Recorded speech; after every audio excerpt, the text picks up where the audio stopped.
ఇలా ఒక రౌండ్ తీసుకొని సెంటర్కి ఫోల్డ్ చేసి కట్ చేసేసుకోవాలి.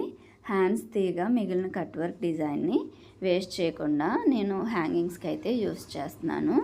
లుక్ అయితే బాగుంటుందని. తర్వాత దాన్ని ఇలా షేప్ చేసేసుకోవాలి. తర్వాత కింద చిన్న హ్యాంగింగ్స్కి 4x4 చొప్పున 4 ముక్కలు అయితే తీసుకోవాలి. ఫస్ట్ మెయిన్ హ్యాంగింగ్స్కి ఇలాగా సెంటర్ పెట్టి ఒక కుట్టు అయితే వేసేసుకోవాలి.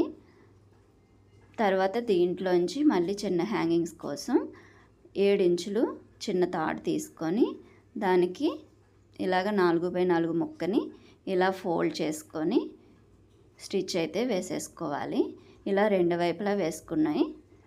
ఆ తర్వాత ఎగుడు దిగుడు పెట్టుకొని ఇలా పైన సెంటర్లో వేసి ఒక స్టిచ్ వేసేసుకుంటే హ్యాంగింగ్స్ అనేవి రెడీ అయిపోతాయి.